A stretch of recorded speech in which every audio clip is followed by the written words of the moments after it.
Hola, buenas tardes, bienvenidos a esta última emisión 2019 de Tras la Pista Forense. Laura, ¿cómo estás? Bien, muy bien, buenas tardes, bienvenidos a todos. Nos acompaña hoy el licenciado Maximiliano Ríos. Maxi, ¿cómo estás? Muy bien, buenas tardes, gracias por invitarme. Bueno, gracias por estar en el último programa de esta séptima temporada. Un placer. Quiero decirle a la audiencia que no será la última, volvemos el año que viene sí. por la octava temporada de Tras la Pista Forense. Como hacemos todos los jueves, darle la bienvenida a aquellas personas que nos escuchan por primera vez y mandarles un cariño enorme a la gente que nos sigue desde este año o de las temporadas pasadas. También agradecer, Laura, a todos los profesionales, los colegas, no solo de Argentina, sino también de toda Latinoamérica que nos acompañaron este año, algunos de los jueves. Y un cariño muy grande, por supuesto, a la audiencia que nos sigue siempre, que nos escribe. Y vamos a seguir manejando las redes sociales en el verano, de eso no nos tomamos vacaciones. Así que si nos quieren seguir, pueden hacerlo en Facebook, Tras la Pista Forense, en Instagram, Tras la Pista Forense. Laura me dice que sí. En Twitter, @lapista_forense. Y si no, ingresás en nuestra página www.traslapistaforense.com.ar y ahí tenés todas las redes sociales. Sí. También si querés contactarnos durante este receso, podés hacerlo, traslapistaforense@gmail.com. Como siempre decimos con Laura, muchos de los temas que tratamos en el programa han sido sugeridos por ustedes, por nuestros oyentes. Exacto. Contarles que Tras la Pista Forense, Laura, estás muy callada hoy, Laura, sí, es el último programa, Laura. Sí, estoy así muy emocionada, casi no puedo hablar. Queremos contarle que Tras la Pista Forense es un espacio en el que queremos que se encuentren la sociedad y las ciencias forenses. Queremos contarles cómo cada ciencia, cada técnica y cada especialidad hace su aporte a la hora de una investigación judicial. También tratamos temas que tienen que ver con la seguridad de toda la sociedad, y cuando hablo de sociedad no me refiero solo, como decimos siempre, a la sociedad porteña o bonaerense o argentina, sino que de toda Latinoamérica. Por eso a lo largo de los distintos programas hablamos también con especialistas de Latinoamérica y también tratamos casos del continente. Le mandamos un cariño enorme a Leo, nuestro operador. Ay, nos olvidábamos, el último programa. También está emocionado, Leo. Muchas gracias, Leo, por acompañarnos esta temporada. Y esperamos encontrarte en la próxima. No llores que te vas a ahogar. Pero claro que sí. También saludamos a Hernán Mosquera, quien se ocupó de nuestra cortina musical y seguramente lo hará en la temporada que viene. A mí me gusta esta, así que por lo menos 3 o 4 temporadas, la verdad que me gusta. Sí, a mí también. Si querés oírla completa, podés hacerlo en nuestro canal de YouTube, Tras la Pista Forense, ahí está la melodía completa. También un saludo al equipo de comunicación estratégica, 89 Line PR. Si quieren saber un poco más sobre ese equipo, si necesitan asesoramiento, pueden hacerlo ingresando a la web, que es line89 en número pr.com, ¿no? 89 Line PR, al revés. 89 números, al revés lo dijiste. Bueno, okay. Hoy está permitido todo. Es verdad, 89 Line PR, dije Line 89. Bueno, entren a la web y está todo. ¿Nos presentamos? Dale.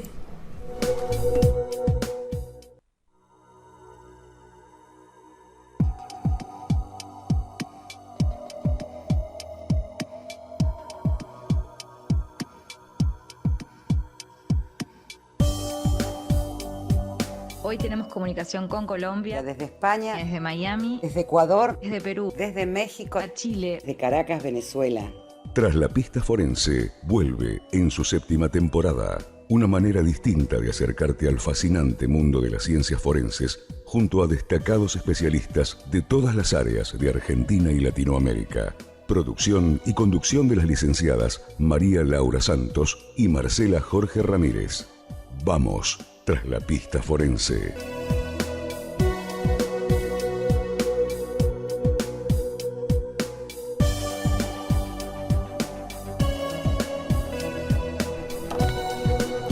Bueno, como te decíamos, nos acompaña hoy el licenciado en criminalística Maximiliano Ríos. Maxi, ¿qué tema nos traes hoy? Él siempre con novedades. Bueno, vamos a hablar un poquito de los sesgos cognitivos en las ciencias forenses. ¿Cómo es esto? Es cuando uno tiene una falsa interpretación o una falsa concepción a partir de información que tiene del caso que está investigando. Esto pasa en todas las ciencias y en todas las actividades humanas. En todos los campos. En todos los campos. Pero, bueno, a nosotros nos interesa particularmente el tema de cómo se desarrolla en las ciencias forenses. Y está bastante estudiado que cuando tenemos un exceso de información o un preconcepto sobre cómo debería dar un resultado de una prueba, uno intuitivamente y sin ningún tipo de maldad, sino por un mecanismo psicológico, tiende a buscar aquellos resultados que favorecen a su teoría. Uh-huh. Entonces, puede ocurrir que al final se termine llegando a una conclusión que en realidad no es acertada, sino que es errónea, sin mala intención, o sea, sin una manipulación o un manejo poco ético de la prueba. Y hay toda una discusión muy interesante en el mundo de las ciencias forenses sobre cómo abordar y cómo tratar este tema, porque el sesgo es indivisible de la condición humana, o sea, siempre va a haber sesgo, pero hay que buscar mecanismos para minimizar esto. Uh-huh. Y a la vez hay dos escuelas, podríamos decir, o dos teorías de cómo abordar este tema. El tema es más o menos el siguiente, es cuando el investigador llega al lugar del hecho o llegan muestras al laboratorio, no es lo mismo si a vos te llega una muestra ciega, uh-huh, vos decís, bueno, te llega un pelo, analízalo, que si a vos te dicen, este es el pelo del violador, uh-huh, porque vos vas intuitivamente a intentar encontrar aquellos elementos que te den coincidencia. Eso se llama, dentro de los sesgos cognitivos, se llama sesgo de confirmación. Uh-huh. Y todos tratamos de llegar al resultado esperado, entonces ese sesgo está. Y este proceso funciona, insisto, sin problemas de ética profesional, sino porque uno intuitivamente tiende a prestar más atención a aquellos elementos que favorecen tu teoría que a aquellos que la niegan, ¿no es cierto?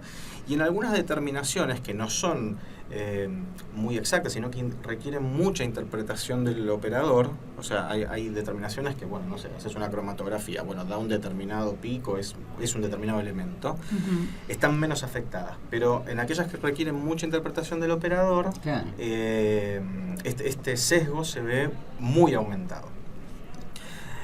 Y el problema es el siguiente, uno podría decir, bueno, que lleguen todas muestras ciegas, uh-huh, ¿no es cierto?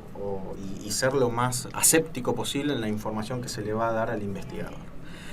Pero lo cierto es que eso requiere de, o mejor dicho, sería muy poco operativo en algún punto, porque no se puede analizar todo de todas las muestras o de todos los lugares del hecho. Si uno llega al lugar del hecho, todo es potencialmente una prueba. Entonces, tengo que venir con un camión de mudanzas y llevarme todo el lugar del hecho, y eso es imposible, no se puede procesar esa cantidad de material, ni hacer todas las determinaciones posibles sobre ese material. Imagínense solo en el mero hecho de una mancha, de una gota de sangre, la cantidad de determinaciones que se pueden hacer, ¿no es cierto? Que uno puede buscar desde grupo y factor a ver si tiene una enfermedad, si tiene drogas, o hacer ADN, o sea, y además estudiar la morfología de la mancha. O sea, se pueden hacer cientos posiblemente de determinaciones sobre un solo elemento, pero es inviable hacer todo eso en cada elemento que se recoge, o recoger cientos de elementos de un lugar del hecho. Entonces, naturalmente uno direcciona lo que está tratando de investigar para acotar las determinaciones que uno quiere hacer. Pero ahí uno está introduciendo su sesgo de qué es lo que cree que pasó. Entonces, por ejemplo, no sé, imagínense también en una operación de autopsia la cantidad de determinaciones que se pueden hacer, y a veces no amerita, qué sé yo, cuando vos tenés como pasa habitualmente, que tenés una persona que llega a la morgue, pero llega con una muerte natural porque se murió en la casa por vejez o por una enfermedad preexistente, a veces no amerita hacer estudios muy exhaustivos o muy completos en una causa que no lo amerita.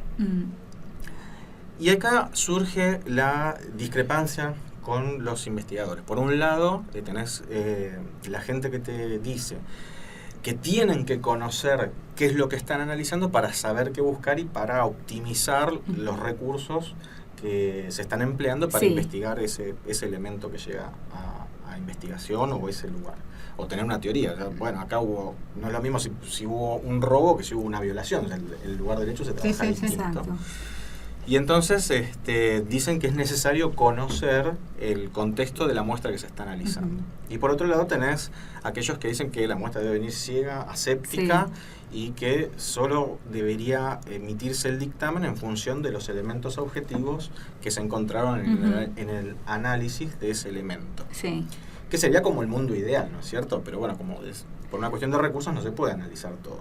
Entonces, en Estados Unidos especialmente y en algunos países de Europa se están proponiendo formas para lidiar contra este sesgo cognitivo. Estos sesgos cognitivos hay varios. Y hay varios métodos para abordarlos. Entonces, el primero de ellos es tomar conciencia de que ese sesgo existe. Y que, perdona, como decías, es en todas... en todo el desarrollo, digamos, del tratamiento que tienes de la escena del hallazgo o del lugar del hecho, del lugar del suceso, hasta la prueba final, digamos. Sí. Porque pensaba o sea, cómo tiene que abordarse, ahora nos vas a contar cómo se trata, pero que no es el mismo...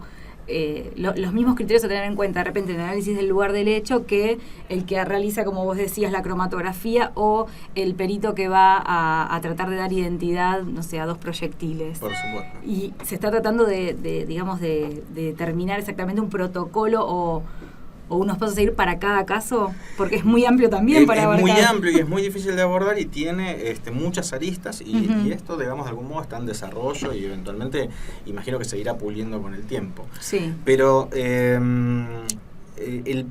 el primer paso, y que me parece súper interesante, es tomar conciencia de que esto existe. Porque la realidad es que, me imagino que a ustedes les debe haber pasado lo mismo. Por ejemplo, cuando estudiamos no nos enseñaron que eso existía. No.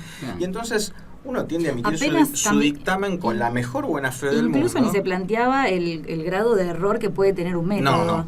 Eso hay que decirlo también. Hemos discutido en otras emisiones sobre eso, ¿no? O sea, de ahí en adelante, no, claro. Claro, de hecho, la mayoría de los métodos de análisis que se están empleando hoy, y especialmente en los países menos desarrollados, por ejemplo, no se informa el error del método.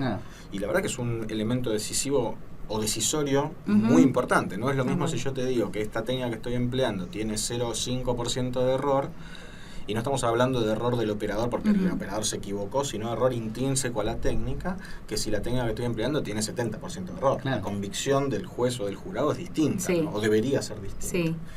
Bueno, esos son los cambios que está viendo en la ciencia forense.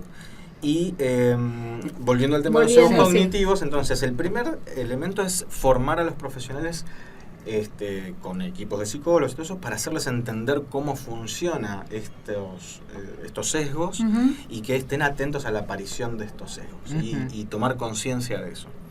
Entonces se están proponiendo entrenamientos y formas de capacitación para que los profesionales que trabajan en las ciencias forenses se instruyan sobre esto y tomen conciencia, ¿no? Todo un tema de concientización.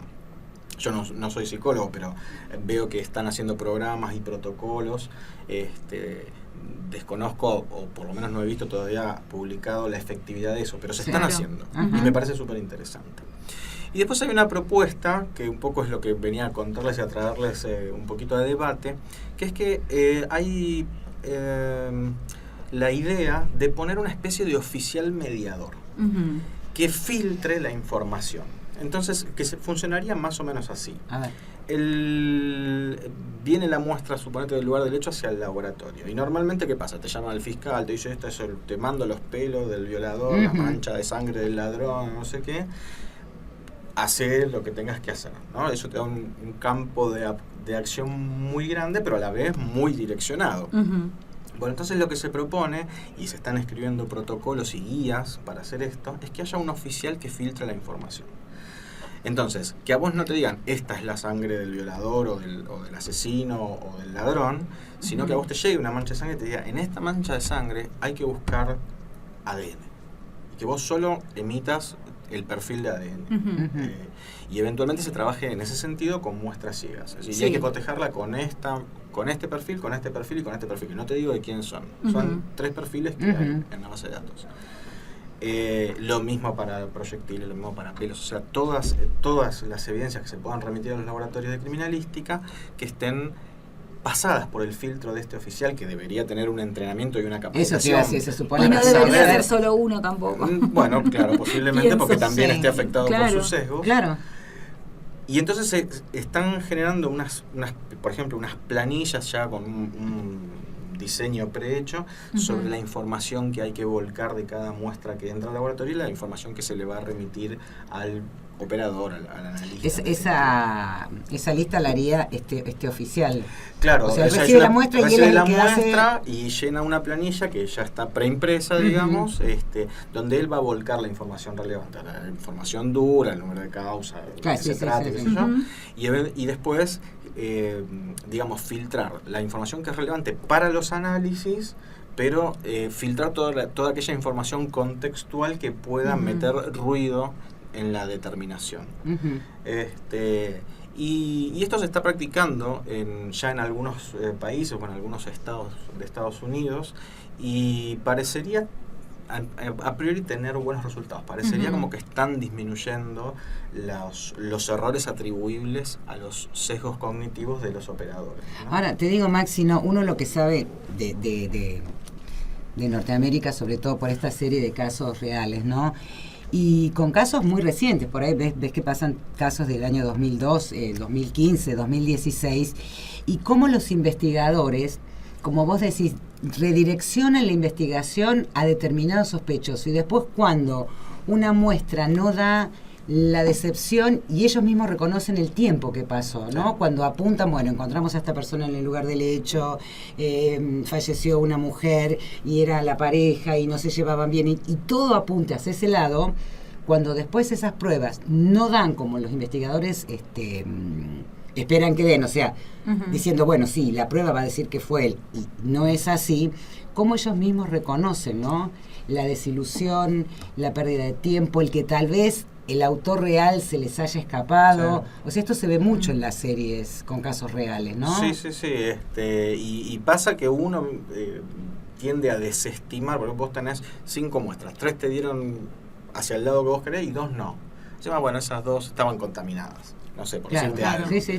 Entonces uno tiende a desvalorizar aquellas muestras que no coinciden con tu teoría, claro, igual, y darle mucho énfasis o mucho peso a aquellas que sí te coinciden. La interpretación de los resultados, exacto. No pasa por, quizás, me imagino, el estudio en sí, como por ejemplo decías, no sé, ADN es ADN, cromatografía, sino la capacidad que tenés de analizar esos resultados, de interpretar esos resultados para dar una dirección correcta a la investigación. Sí, es bien interesante además sumado a lo que hablábamos hace unos minutos y habíamos hablado anteriormente, que es el tema del error de los métodos, ¿no es cierto? Entonces hoy, por ejemplo, estaba leyendo hace poquito un artículo que, por ejemplo, el año pasado tuvieron que dejar en libertad a 12 personas en Estados Unidos que estaban convictas por delitos sexuales y que tenían, y su prueba de convicción era el análisis de identidad de los pelos, pero no con ADN, sino con las técnicas físicas viejas. Y entonces, como daba una cierta similitud entre los cabellos o los pelos hallados y los que tenía el sospechoso, dictaminaron que era culpable y fueron a prisión. Con el advenimiento de nuevas técnicas o la revisión de los casos, por ejemplo, en estos casos se llegó a un nuevo veredicto por el uso del ADN. Las muestras que estaban preservadas y aplicando técnicas de ADN se dieron cuenta de que la identificación que habían hecho de los pelos por métodos físicos, tenía un error, y entonces esas personas estaban presas con pruebas que no eran lo suficientemente categóricas como para considerar la culpabilidad. Y en el caso de ese oficial mediador, digamos que él sí tendría que estar en pleno conocimiento de la causa, o ellos, no sé, supongo que deberían ser varios, como decís, para eliminar cualquier error, para poder realmente filtrar, porque yo me imagino también que si quizás el especialista que hace el estudio no tiene acceso a más información, por un lado entiendo lo que vos planteás, pero también quizás desde su especialidad, desde el conocimiento de esa especialidad, puede hacer un aporte, quizás conociendo un poco más el contexto de la causa, ¿no? O se le puede ocurrir hacer otra determinación, sugerir otro punto.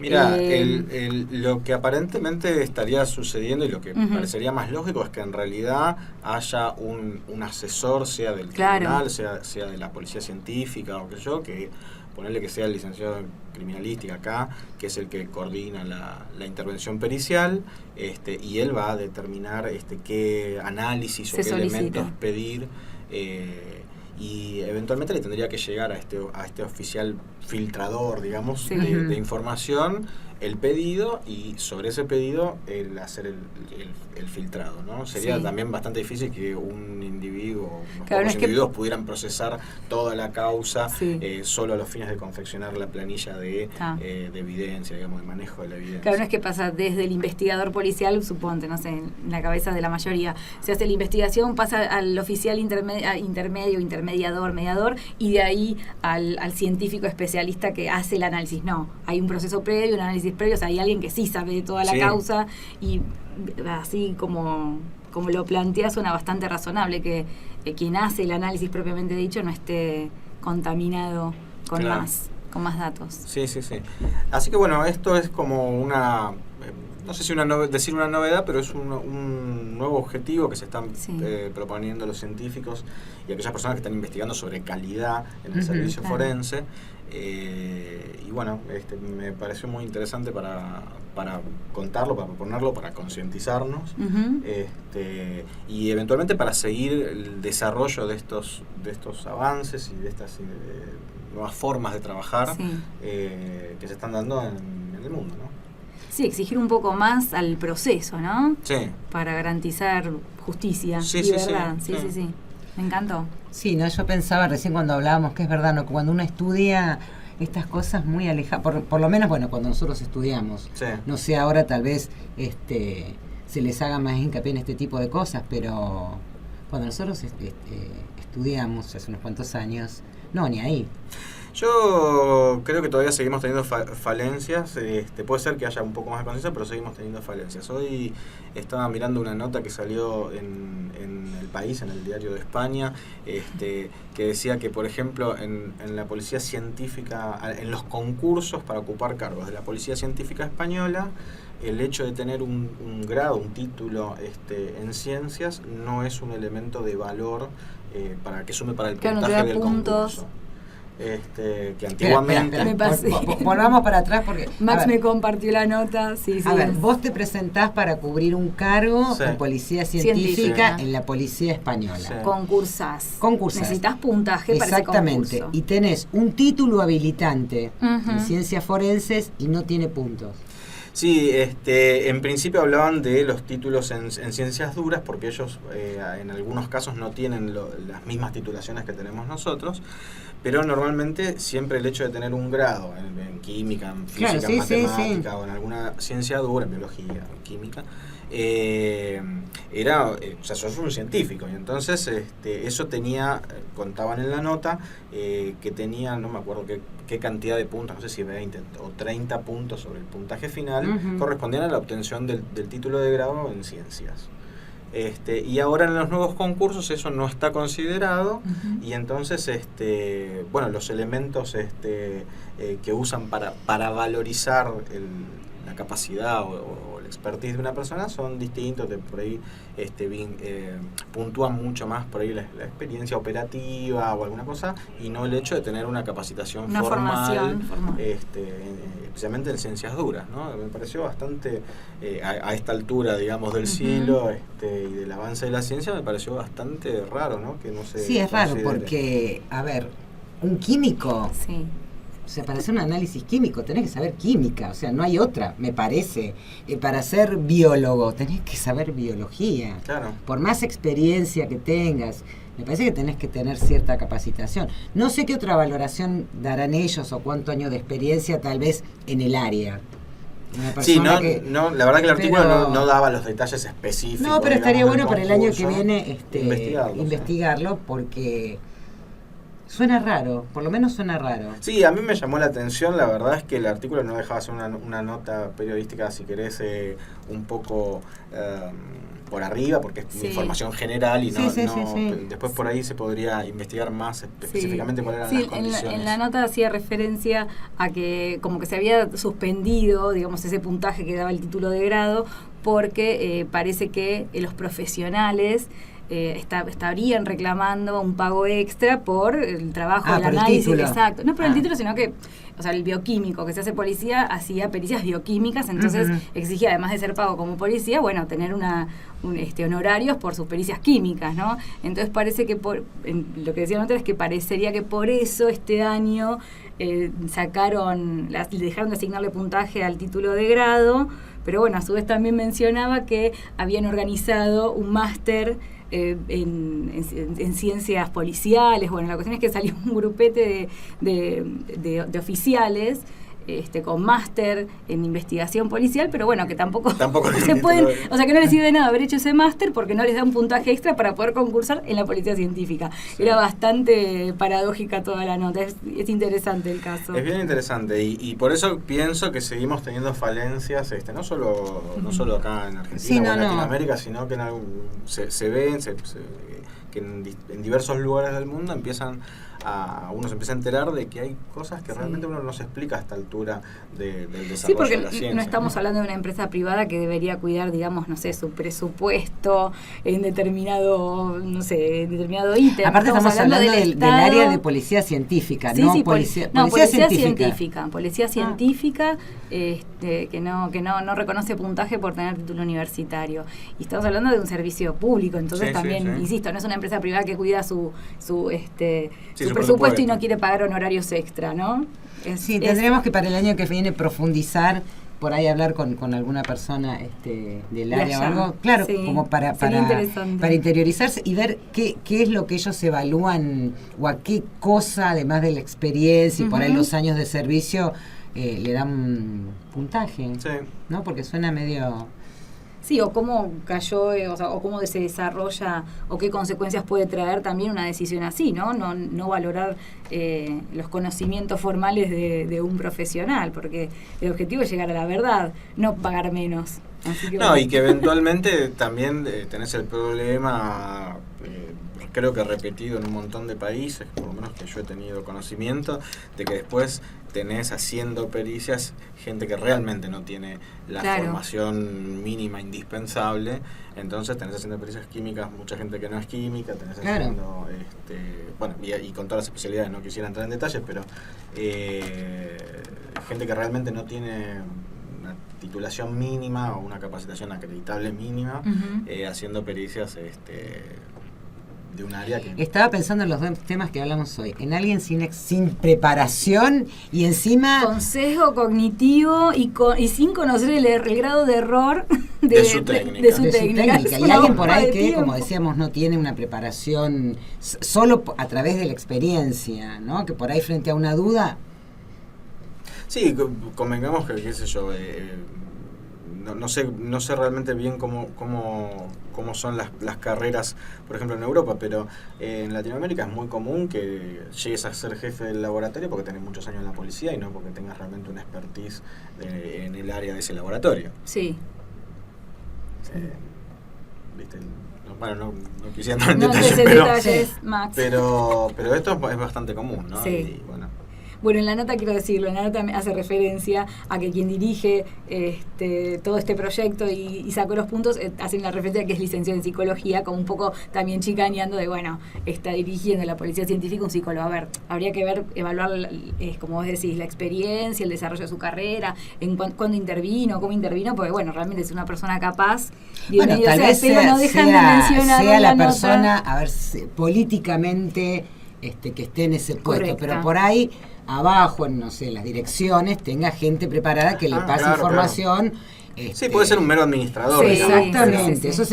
Eso sería una buena teoría, ¿no? Que él sea, como vos decís, el administrador, le llega la información, él la centra, pero información de personas preparadas. Con todo el respeto que me merecen los psicólogos, porque nunca me metí en psicología, estudiar una ciencia dura, como vos decías, o una licenciatura en criminalística, o matemática, física, química, genética, biología, y me parece que hay una diferencia, ¿no? Yo tengo el mismo sesgo cognitivo que vos y entonces pienso lo mismo.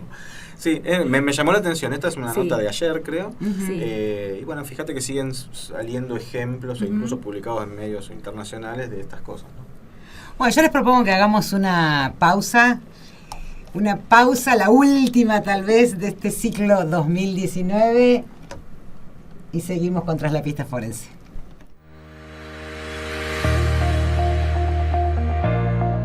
¿Querés un buen asesoramiento, seguridad, confianza y honestidad a la hora de contratar un seguro? ATM Marítimo.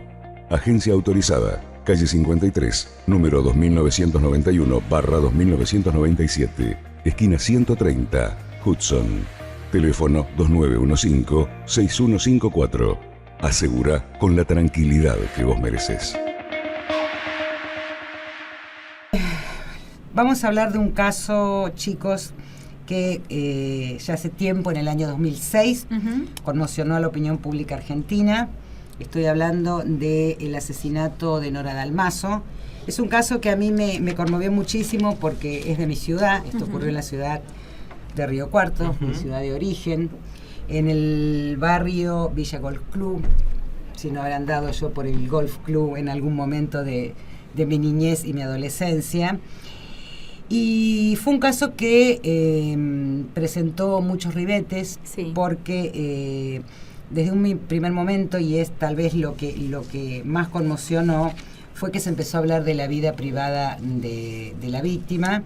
Nora Dalmazo tenía 51 años, ella se encontraba sola en su casa, su esposo se encontraba en Uruguay jugando un partido de golf.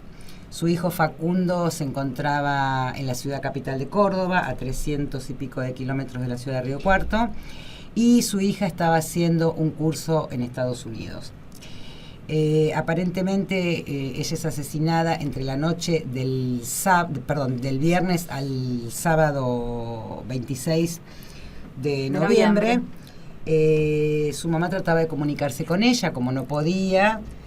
Hablan con un vecino, mejor dicho, el hijo trataba de comunicarse con ella desde Córdoba, como no puede, habla con su abuela tampoco puede comunicarse, habla con un vecino, quien encuentra el cuerpo sin vida de Nora Dalmazo. Esto fue en el año 2006, ya pasaron 13 años. 13 años, ¿cómo pasa el tiempo? Y se planea... No, que planean que haya juicio el año que viene, ¿no? Después de 13 años, es una locura. Sí, recuerden que en un primer momento estuvieron imputados el chico Zárate, que había sido un pintor que había estado en la casa de ella. Después también estuvo imputado el hijo, Facundo. Realmente fue un caso bastante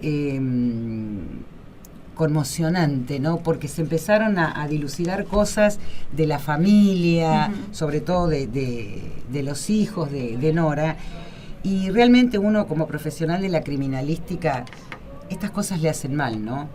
Porque no importa quién haya sido la víctima, es la víctima de un homicidio. Sí. Eso quedará para después. Sí. ¿Cómo se nota la diferencia del contexto de hoy? O sea, lo que ocurriría en un caso como este hoy, pese a que hay todavía maltrato hacia la víctima, pero hace 13 años era otra galaxia. Nadie dudaba en hablar si ella tenía amantes o de la vida amorosa de ella, ¿no? Eso era lo importante. Olvidándose que tenía a su mamá, a su papá, sus hijos. Sí, realmente. Sí, ella había sido la víctima, ni exactamente, nada menos. O sea, ella había sido la víctima. Con familiares o no, era ella quien fue la víctima. Exactamente.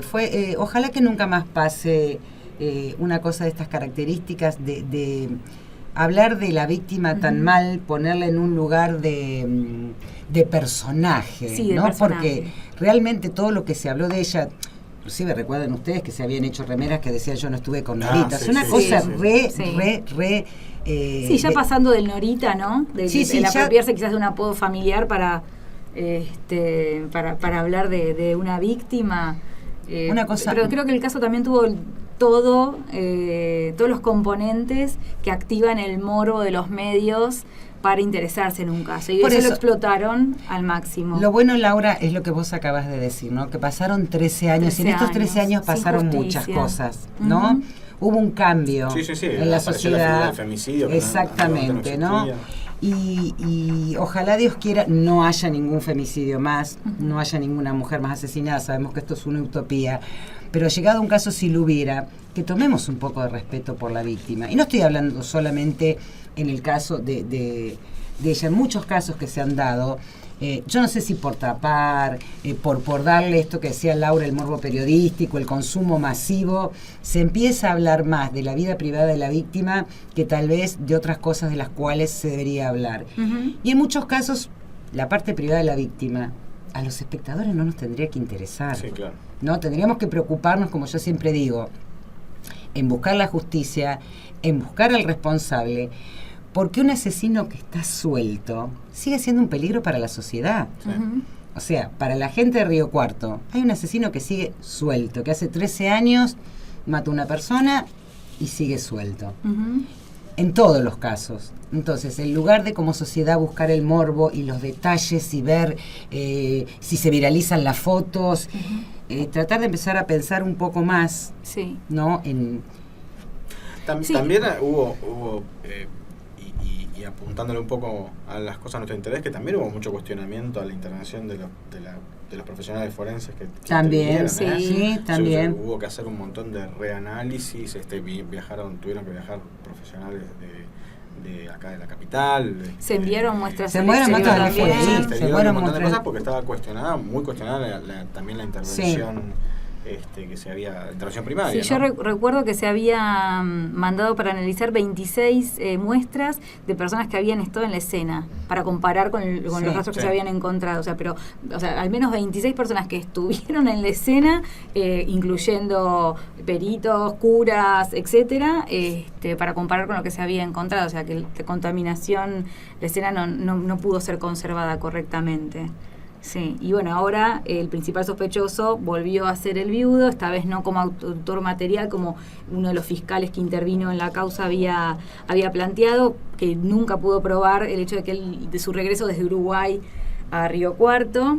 Se desestimó, ese fiscal después fue sacado de la investigación, si no recordaba el apellido. Y el fiscal actual apunta a Macarrón, al esposo de Dalmazo, como autor intelectual y habiendo pagado a asesinos. Promesa de remuneración. Exacto. Pero bueno, también por ahora esas personas, al menos lo que se conoce es que no están identificadas, ni se tiene información al respecto, es solo digamos esa sospecha. ¿Para dónde apunta el nuevo fiscal? Exacto, para dónde está investigando el fiscal. Pero bueno, es una barbaridad que 13 años, me parece, es una locura hablar de 13 años después. Ya la madre de Nora Dalmazo, con 87 años de edad, después de haber estado internada. Qué justicia.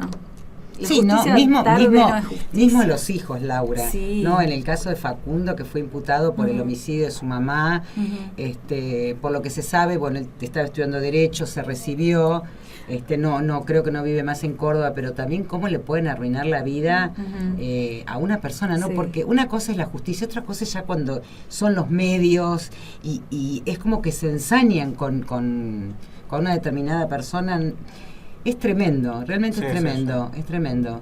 Sí. Yo en un programa que hicimos este año con Fanny Mandelbaum, que le preguntábamos el rol de la prensa, ¿no? En algunos casos, cómo por vender o por lo que demanda la sociedad, cómo se llega a un límite que ya ronda lo grotesco, porque, a ver, detrás de un caso hay una familia, hay una víctima, hay una familia, hay hijos, hay padres, hay esposos. Entonces, bueno. Yo pienso que es cuestionable el rol del periodismo y pienso que se puede exigir más de ellos, ¿no? Por el respeto a la víctima, etcétera. Pero pienso que lo principal es que la justicia esté a la altura de la circunstancia. Y acá, hablando de sesgo cognitivo, y el tema es cuando determinados dichos o publicaciones, porque sí, por morbo, por publicidad, afectan también la investigación, ¿no? O orientan la investigación hacia un lado por una cuestión de responder al clamor popular o a lo que dice la sociedad. Más allá, insisto, que el rol del periodismo debe ser para mí cuestionado, eso lo hemos hablado varias veces. Yo creo que sí tiene que haber alguna especie de regulación, al menos de respeto por la víctima y los familiares de la víctima, hombre, mujer, no importa, por supuesto, pero principalmente en el ojo de la tormenta está la justicia a sus tiempos y bueno, y cómo responde ante ante esas circunstancias también, ¿no? O sea, una investigación puede cambiar de dirección solo por lo que dice la gente, como decía, el perejil, el esposo, el hijo, acusaron a casi toda la familia. Y la verdad es que pasaron 13 años, que es una barbaridad, 13 años y no se sabe quién mató a Nora Dalmazo. En su casa no hubo entradas forzadas, ella estaba sola, nadie vio nada y son 13 años sin justicia, es una locura. Exactamente. Y comentar otro caso que también está haciendo aniversario, sí, y en este momento lamentablemente está haciendo aniversario también en este mes. Es el caso de la familia Pomar. ¿Se acuerdan? Ya se están cumpliendo 10 años, se cumplieron 10 años de la muerte de la familia Pomar, esta familia que se dirigía a Pergamino, una familia compuesta por su padre, madre y 2 hijas del matrimonio. Fernando Pomar, sí, Candelaria y Pilar Pomar, Candelaria 6 años y Pilar de 3, y Gabriela Viagrán era la familia. Como vos decías bien, el 14 de noviembre salieron a pasar sus vacaciones de Buenos Aires. Sí, en realidad creo que él era una mezcla de paseo con que con la cuestión él laboral. Estaba desempleado y justo le había salido una entrevista en Pergamino y bueno, creo que los padres aprovechó la familia. Eran de ahí, entonces viajaron todos juntos para también visitar a los padres. Desaparecieron. Durante varios días, la sociedad entera los buscó. 24 días. Y digo la sociedad entera porque al principio, por supuesto, se pedía si se tenía datos de ellos y la gente de buena voluntad, por supuesto, los había visto en Neuquén, otra señora los había visto a él y las nenas en un supermercado, en otra localidad. Bueno, viste, cuando se trata de buscar a alguna persona, siempre hay respuestas que son falsas, no porque la persona lo hago intencionalmente, sino tal vez porque creyó ver por el parecido. Sí, ante la duda. Lo grave de todo esto fue que supuestamente 3.000 policías los estaban buscando. Era el trayecto de Buenos Aires a Pergamino. José Mármol, perdón. Lo buscó policía, perros, rastrillaje, rastrillaje, todo lo que uno se puede Le imaginar. dijeron a María Cristina, que es la mamá de Gabriel, dijeron 3.000 funcionarios están ocupándose del caso, haciendo el rastrillaje y durante 24 días no hubo ningún hallazgo. Finalmente hubo un hallazgo el 8 de diciembre, pero no fue la policía la que los encontró. De hecho, de modo casi fortuito. Exactamente, de casualidad un campesino andando a caballo por la zona ve el vehículo que había volcado, había salido del camino y había quedado con las ruedas hacia arriba. Y bueno, a partir de ahí avisa a las autoridades y finalmente... Lo más grave de esto, Laura, es que este señor que vos estás comentando había pasado por el lugar 4 días después de la desaparición en un micro de doble piso y le pareció ver algo y llamó al 911 y ese informó. Creo que es otro testigo, pero sí, tal cual. Que informó que había visto... Sí. Un testigo ha pasado, no sé si con su vehículo o un micro, pero vio que estaba este auto dado vuelta, él pensó que era un auto abandonado, no lo desestimó. A los 4 días, a los 6 días, sale la noticia entonces la mujer le comenta, che, vos que viste por las dudas, ¿por qué no avisás? Y él llama al 911 y hace la denuncia de lo que él había visto.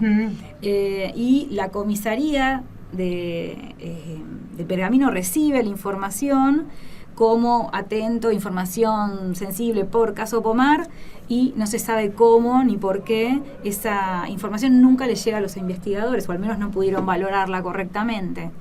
Eso es un punto bastante varios policías complicado. Fueron desplazados de sus puestos, pero después fueron absueltos, Bueno. O sea, fueron desplazados, fueron juzgados, después fueron absueltos y el estado actual es que se consideró a la provincia de Buenos Aires como responsable del suceso por el estado en que estaba la ruta, no por la negligencia en la búsqueda, sino por el estado de la ruta.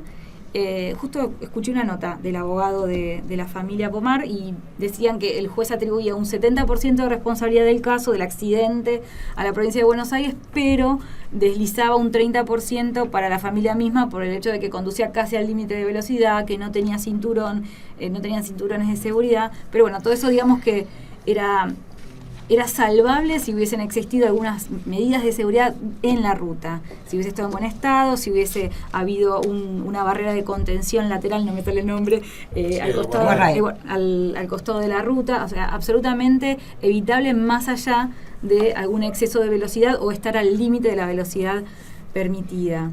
A mí particularmente hay casos que me llegan mucho. A mí el caso de Pomar me llega porque no puedo creer que 3.000, 4.000, 1.000, 20, 50 personas pasen por el lugar y hagan un informe firmando que en la curva tal no se observó nada. Si no se puede creer. Vos me decís 10 policías, bueno, para recorrer todo, pero tanto. Pero es que se mostraban los rastrillajes en helicóptero, la prensa a veces los mostraba y todo. Son realmente casos que no... Cuando nosotros hablamos de inspección ocular, a veces cuando damos clases o sea, cuando se habla de inspección ocular no es solo la inspección ocular que tiene por objetivo, es ir y verificar el hecho denunciado, ¿no? Entonces es la importancia que tiene, que no siempre se da en un lugar cerrado, que no siempre se da en el lugar donde hubo un crimen, pongo entre comillas, ¿no? A veces, como vos decís, te acercás al lugar en el que sospechás pero tenés que acercarte, ampliar un poco, ampliar un lo poco, que hablábamos al hoy sesgo cognitivo, exactamente. Está el pasto alto, yo asumo. ¿Por qué lo de sesgo cognitivo? ¿Ustedes se acuerdan la barbaridad? Tengo 3 minutos. Bueno, las barbaridades, esto hay que decirlo, que decían de que él, porque era químico, estaba perseguido por un cartel, de que él mató a su familia y desapareció, que él había secuestrado a la familia y los había vendido. Las cosas que se dijeron. Yo me acuerdo de una cosa, de una interpretación hasta... Entonces, ¿hasta qué punto eso no afectó la investigación? Como tenía manchas de transpiración, empezaron a decir que se veían en el pago del peaje, decían que el tipo estaba nervioso. Exactamente. La foto que tomaron, que era la foto del pagando el peaje y estaba loco. Sí, claro. Y después también a lo mejor la importancia de incorporar nueva tecnología para la búsqueda, exacto, ¿no? Porque digamos, hoy existen también cámaras termográficas. Claro, basta con que 2 personas recorran la ruta, ¿es suficiente? Claro. Está muy bien lo que vos decís, porque es un poco Hay un montón todo. de nuevas herramientas. ¿Quiénes van a hacer el rastrillaje? Esas personas que estaban haciendo el rastrillaje, ¿tenían sesgo de estar influenciados porque él tal vez...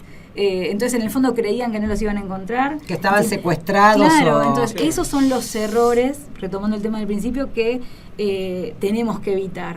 Creo que el programa de hoy lo cerramos completito, chicos, con el tema que nos presentó Maxi y con estos 2 casos que estábamos planteando recién, que ya cada uno tiene sus años. El caso no del Almazo 13, el de la familia Pomar está cumpliendo 10. Y bueno, a todos los oyentes, a los profesionales que nos siguen como sociedad, pensar un poco esto, analizar qué rol tenemos cada uno como profesional, como comunicadores sociales y también como sociedad, para tratar de que estas cosas no ocurran, ¿no?